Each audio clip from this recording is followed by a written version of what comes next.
Hello, everyone. Welcome to the Newsbrowse News broadcast.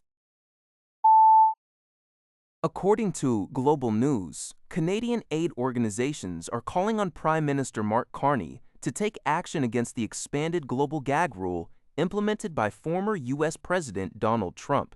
This policy restricts American funding for groups in developing countries that offer abortion services, science-based sexual health information, or LGBTQ for advocacy, even if these activities are funded by other sources. Aid groups, including Oxfam Canada and MSI Reproductive Choices, report a chilling effect on advocacy and a rise in demand for sexual health services in regions like Southern Africa. As some partners are forced to make difficult choices about funding, Canada's government states that gender equality remains a core principle of its international assistance and is assessing the impacts of the U.S. policy on Canadian organizations, while aid groups hope for a renewal of Canada's 10-year funding commitment to gender-focused health services. According to CTV News, the Toronto Transit Commission, TTC, has successfully reached a tentative one-year bridge agreement with CUPE, Local 2, the union representing its 700 electrical and signal workers. This agreement was finalized after 2 deadline extensions over the weekend, thereby averting a potential transit disruption that could have impacted the city weeks before the FIFA World Cup. TTC CEO Mandeep Lally stated that the deal aims to attract, retain, and fairly compensate these workers, aligning their wages with market comparators.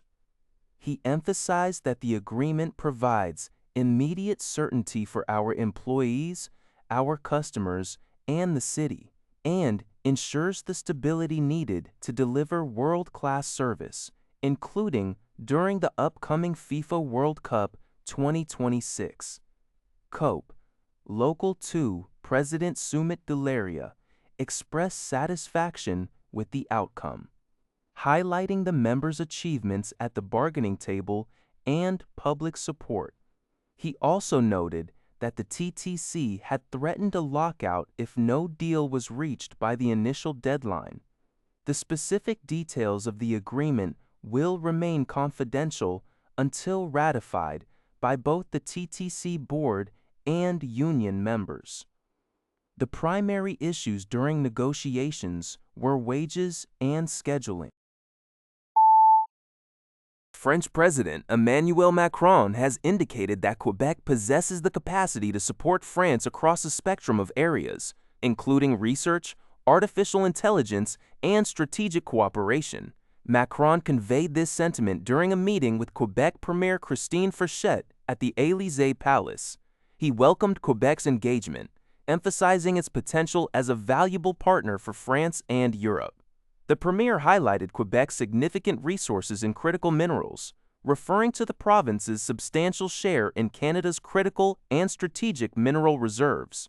Frechette articulated Quebec's commitment to developing this sector sustainably and responsibly, leveraging its clean energy capabilities.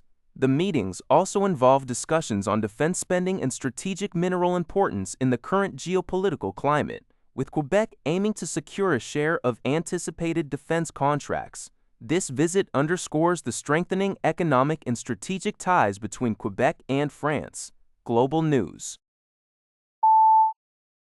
The Canadian press reports that 6 Canadians are among activists detained by Israel after its military intercepted boats off the coast of Cyprus.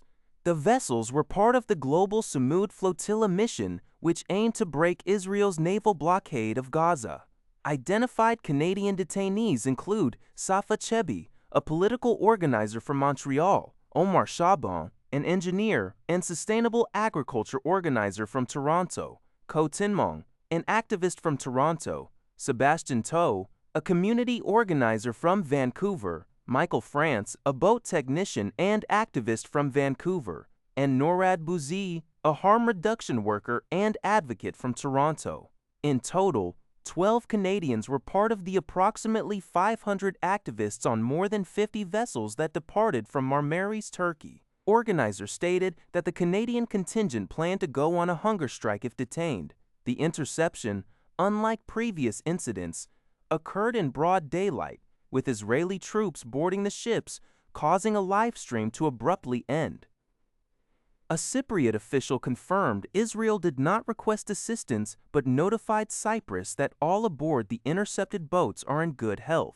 Israel has maintained its blockade on Gaza since Hamas took control in 2007, citing security concerns, though critics argue it constitutes collective punishment. That's all for this video. Thank you for watching. See you in the next video.